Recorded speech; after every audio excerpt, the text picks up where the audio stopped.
Hello there, Vintage Freen here, and I am the proud owner of my very own vintage mall in Southwest Washington.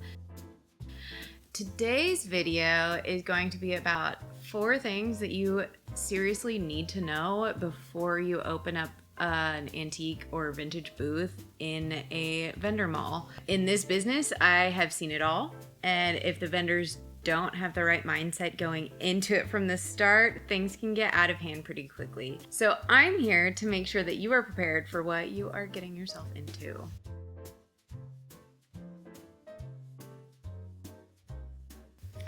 All right, so the first tip I have for you is to know your niche. I'm sure you've heard it a million times to niche down, but this one is truly one of the most important, if not the most important. Don't buy and sell everything under the sun. It's overwhelming for you. It's overwhelming for the customer. It's just a mess. I know it can be tempting when you see like a great flip and you want to get it, but if it's not in your niche, it's a pass. You're not going to sell that cap gun you got for a great deal at an auction.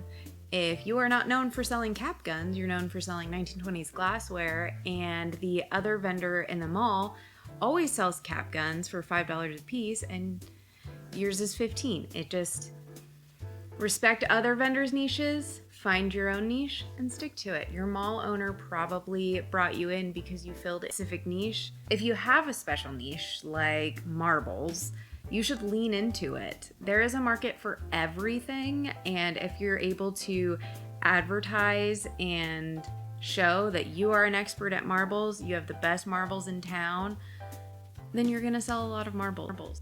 Okay, the next one. Pricing is key, okay? I get asked a million times a day, how much should I price this? Is this price too high? Is this price too low? And what it really comes down to is this. What are your margins and what are you going to be happy with selling it at?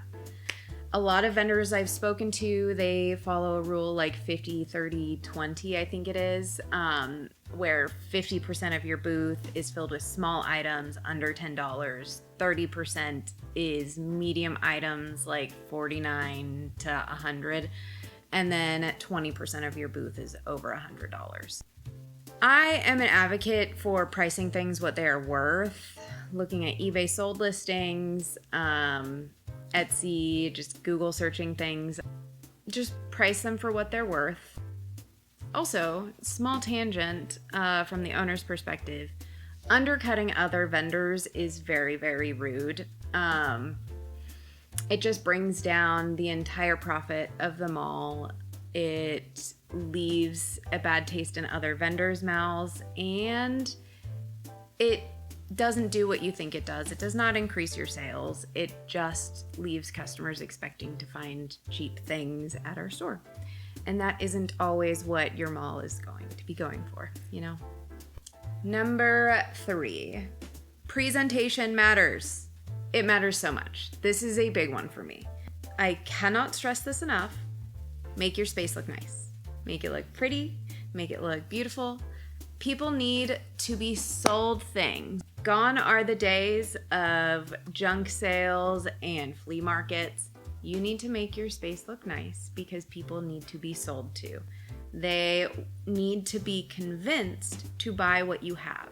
And throwing it on top of a table with a tablecloth on it next to a million other salt and pepper shakers is not how you do that. You need to make silhouettes, you need to play with lighting, you need to make your space look really, really nice. So I encourage you to do some research. There are so many videos on YouTube that go over layering and in general how to set up a booth to market to customers. Oh, and you are going to need more lighting than you think. Bring more lamps than you think is necessary. Lighting in antique malls is terrible. And the 4th and last one, this is your business. Treat it like such. This means tracking your inventory, keeping your space clean, and marketing yourself. Yes, even if you're in a mall. I don't know about other antique malls, but I treat my vendors like business owners because they are. So a lot of vendors expect the mall owner to do a lot of the advertising, but Imagine how much foot traffic could be brought in if all 40 of my vendors posted one single thing on Facebook every single day. The feedback would be insane. So it really does take everyone to bring up the whole mall. And don't just rely on your mall owner to post pictures of your booth, because they have so many other people to be posting pictures for. And this is my last one. It's kind of a tip, kind of a list. I am sure you have a lot of questions. You should bring a list of the questions with you when you go to the mall. Write them down, put them on your phone. Just have them with you, because when you are face to face with that owner or the manager of the mall that you're about to move into, they're very, very busy. They might not be able to respond to your questions, but if you're right there in front of them, you can ask them anything you want. And for me, if we're able to get all your questions out of the way before you get moved in, it just makes the process a whole lot smoother. It makes you feel more comfortable. It makes me feel more confident that you know what you are getting into, if you do have questions for me that we can kind of start a conversation with. So here are the questions that I have. Do I get power in my booth? Can I hang things on the walls? Where do lost items go? What happens if someone wants to make an offer on something? When am I allowed to come in and take inventory? Do you have vendor nights? What point of sale system do you use? Do you have inventory tracking software? How do I pay rent? When do I get paid? Do you have direct deposit? These are just a few questions that you may not have answers to. You may already have the answers to, but just to get your mind kind of in that space of what do I need to know to be the most prepared to do this.